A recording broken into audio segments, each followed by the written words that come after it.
അപ്പോൾ എല്ലാവർക്കും എൻ്റെ പൊൻവീട്ടിലേക്ക് സ്വാഗതം.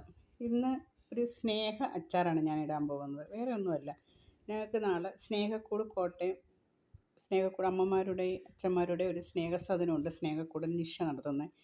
അപ്പോൾ അവിടെ ഇന്ന് നാളെ ഞങ്ങൾക്കൊരു പ്രോഗ്രാം ചെയ്യുന്നുണ്ട്. ഞങ്ങൾ അമ്മമാർക്ക് വേണ്ടി ഒരു പ്രോഗ്രാം ചെയ്യുന്നുണ്ട്. അപ്പോൾ അവിടെ പോകുമ്പോൾ അവർ അമ്മയ്ക്ക് അവിടെ സ്നേഹാലയത്തിൽ കൊടുക്കാൻ വേണ്ടി ഞാനൊരു അച്ചാറിടും. ഇപ്പോൾ മാങ്ങ സീസണല്ലേ, അപ്പോൾ ഞാൻ വിചാരിച്ചു അവിടെ ഒരു കുപ്പി കുറച്ച് മാങ്ങയുടെ അച്ചാർ ഇട്ടുകൊണ്ട് പോകാമെന്ന്. അങ്ങനെയാണ് ഞാൻ ഇന്ന് ഈ മാങ്ങ അച്ചാർ ഇടാൻ തീരുമാനിച്ചത് കേട്ടോ. അപ്പോൾ ഞാൻ ദാണ്ടെ ഒരു രണ്ടര കിലോ മാങ്ങയുണ്ട്. പിന്നെ അതിൻ്റെ കൂടെ ഞാനൊരു പപ്പായയും കൂടി ചേർത്തിട്ടുണ്ട് കേട്ടോ. അപ്പോൾ അതിന് വേണ്ടുന്ന സാധനങ്ങൾ, ഇഞ്ചി കുറച്ച് അധികം ഇട്ടിട്ടുണ്ട്. അത് കണക്ക് വെളുത്തുള്ളിയും പച്ചമുളക്, പിന്നെ ഉലുവ, കുരുമുളക്, കായം വറുത്ത് വെച്ചിട്ടുണ്ട്. അപ്പോൾ ഇത് സാധാരണ കണക്ക് ഒന്നും ഞാൻ ഇടുന്നതല്ല, ഇത് ഞാൻ ഇപ്പോൾ ഇടുന്നത്. ഇതെല്ലാം ഞാൻ എണ്ണയിലൊന്ന് മൂപ്പിച്ചിട്ട് അച്ചാറിടുന്നത് കേട്ടോ. അപ്പോൾ നമുക്ക് മാങ്ങയെല്ലാം ഒന്ന് അരിഞ്ഞെടുക്കാം. അപ്പോൾ നമ്മുടെ മാങ്ങയും പപ്പായയും എല്ലാം കൂടെ ഒന്നിച്ച് അരിഞ്ഞിട്ടിട്ടുണ്ട്. അതിനകത്ത് നമ്മൾ ഒഴിക്കുന്നത് വെച്ചാൽ തിളപ്പിച്ച വെള്ളം, നല്ല ചൂടുവെള്ളം കണ്ടോ, തിളപ്പിച്ചുകൊണ്ട് വന്ന് അതേപോലെ അങ്ങ് ഒഴിക്കുക കേട്ടോ. വെള്ളം ഒഴിച്ചിട്ടുണ്ട്.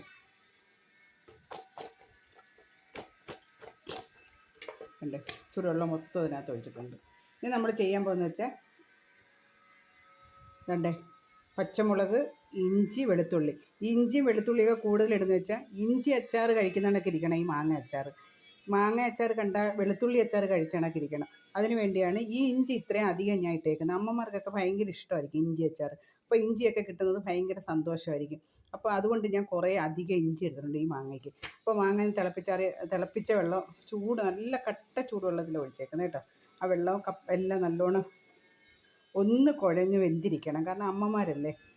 അപ്പോൾ അതുകൊണ്ട് ഞാൻ സാധാരണ ഞാൻ പച്ചയ്ക്കാണ് ഇടുന്നത്. ഇപ്പോൾ ഇതിനകത്തുള്ള വെന്തിരിക്കും. അപ്പോൾ ഇനി ഞാൻ കുറച്ച് കല്ലുപ്പും കൂടി ഇട്ട് അടച്ചു വെച്ചിട്ട് ഇത് മൂത്ത് വരുമ്പോഴത്തേക്ക് നമ്മൾ ഉപ്പെല്ലാം പിടിച്ചിരിക്കും. അപ്പോൾ നമുക്കിതൊന്ന് മൂപ്പിച്ചുകൊണ്ട് വരാം. ഈ കാന്താരി മുളക് ഞാൻ ഉപ്പിട്ട് വേവിച്ച് വെച്ചേക്കുക കേട്ടോ. അപ്പോൾ ഈ ഉപ്പെല്ലാം മുളകിനകത്ത് പിടിച്ചിരിക്കും. കാരണം ഈ ഒരു മുളക് എടുത്താലും അവർക്ക് ചോറ് തിന്നുമ്പോൾ നല്ല ടേസ്റ്റ് തോന്നണം. അതുകൊണ്ട് ഞാൻ ഉപ്പിട്ട് ഇത് വേവിച്ച് വെച്ചേക്കുക. അത് നമുക്ക് ഇതിനകത്ത് തന്നെ ഇടാം. അപ്പോൾ എല്ലാം ഇത് ചേർത്തിട്ടുണ്ട്. ഇനി നമുക്ക് ഇതെല്ലാം ബാക്കിയെല്ലാം ഒന്ന് മൂപ്പിച്ചുകൊണ്ട് വരാം. നമുക്ക് ഈ കായവും ഉലുവയും കടുവും കൂടെ ഒന്ന് തരിതരിപ്പായിട്ട് പൊടിച്ചെടുക്കാം. നമുക്കിതിനകത്തോട്ട് കുറച്ച് കല്ലുപ്പിടാം. ഒരു കല്ലുപ്പിട്ട് ചെറുതായിട്ട് ഇങ്ങനെ തട്ടി കൊടുക്കാം.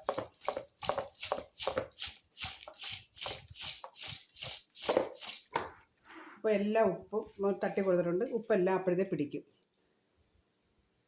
അപ്പോൾ ഇഞ്ചിയും പച്ചമുളകും കറിവേപ്പിലയും വെളുത്തുള്ളിയും കടുക് ഇട്ട് എണ്ണയ്ക്കകത്ത് നല്ലോണം മൂപ്പിച്ചെടുക്കണം.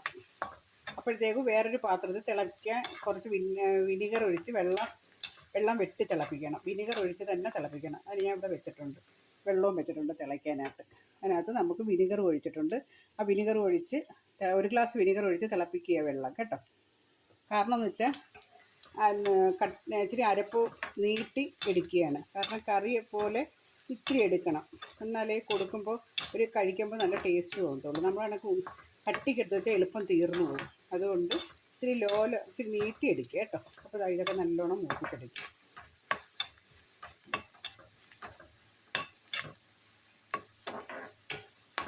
ഇത് കേടാവത്തില്ല, എണ്ണയൊക്കെ കുറച്ച് ഉപയോഗിക്കുന്നത് കേട്ടോ. ഞാൻ കുറച്ച് വറ്റൽമുളകും കൂടെ അതിനകത്ത് ഇട്ടിട്ടുണ്ട്. നല്ലോണം മൂത്തിട്ടുണ്ട്. ഞാൻ തന്നെ വേറൊരു അച്ചാറിടാൻ വേണ്ടി വേറൊരു പാത്രം വെച്ചിട്ടുണ്ട്. അതിനകത്തോട്ട് ഒരു 5 സ്പൂൺ കാശ്മീരി മുളക് പൊടി,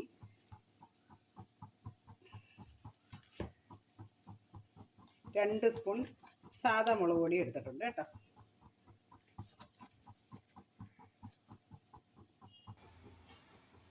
രണ്ട് സ്പൂൺ മഞ്ഞൾപ്പൊടി,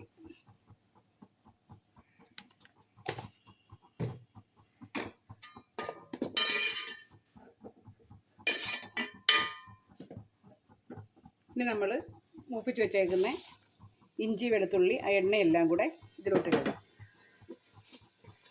ഈ മുളക് നല്ലോണം മുളക് പൊടിയും മഞ്ഞൾപ്പൊടിയും ഇതിനകത്ത് നല്ലോണം ഒന്ന് മൂപ്പിച്ചെടുക്കുക.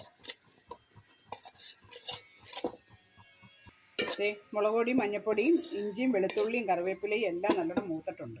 ഇതിലോട്ട് നമ്മൾ വിനാഗിരി തിളപ്പിച്ച വെള്ളവും കൂടി ഒഴിക്കുക. അപ്പോൾ ഇതെല്ലാം നല്ല തിളച്ച് നല്ല കുറുകിയിട്ടുണ്ട്. ഓഫാക്കുക, സ്റ്റൗ ഓഫാക്കുക. നമ്മുടെ മാങ്ങ ഇതിനകത്തോട്ട് ഇടുക. ഈസി പണിയാണ്. നല്ല വൃത്തിയായിട്ട് ഇളക്കി കൊടുക്കുക.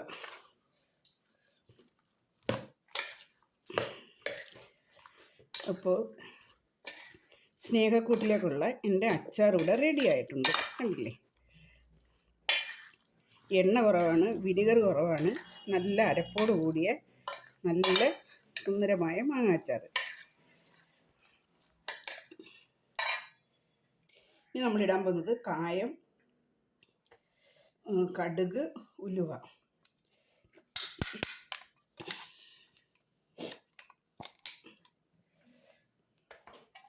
അതും ഇളക്കുക.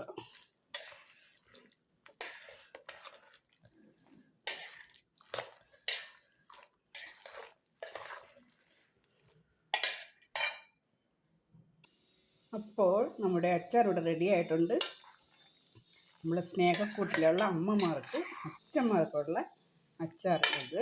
കണ്ടില്ലേ, എൻ്റെ വീഡിയോ എല്ലാവർക്കും ഇഷ്ടപ്പെടുകയാണെങ്കിൽ, എനിക്ക് പനിയാണ് മെയിനായിട്ട് കേട്ടോ, അതുകൊണ്ട് ഇതൊക്കെ ഇടുമ്പോൾ വല്ലാത്തൊരു ബുദ്ധിമുട്ട് തോന്നുന്നുണ്ട്.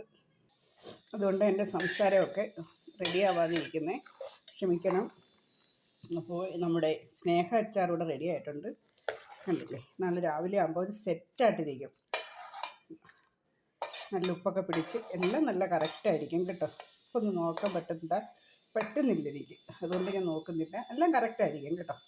ഓക്കെ, എൻ്റെ വീഡിയോ ഇഷ്ടപ്പെടുകയാണെങ്കിൽ ലൈക്ക് ചെയ്യുക, ഷെയർ ചെയ്യുക, സബ്സ്ക്രൈബ് ചെയ്യുക. അതേപോലെ തന്നെ ഈ മാങ്ങ സീസണിലൊക്കെ നിങ്ങളും ഇതേപോലെ തന്നെ കുറച്ച് മാങ്ങായോ അങ്ങനെ ചമ്മന്തിപ്പൊടിയോ തേങ്ങയൊക്കെ ഉള്ളവർ കുറച്ച് അങ്ങനെയൊക്കെ ചെയ്ത് ഈ അനാഥ അമ്മമാർക്ക് കൊടുത്ത ഈ അമ്മ അച്ഛന് താമസിക്കുന്നിടത്തൊക്കെ കൊണ്ടുപോയി കൊടുക്കണം.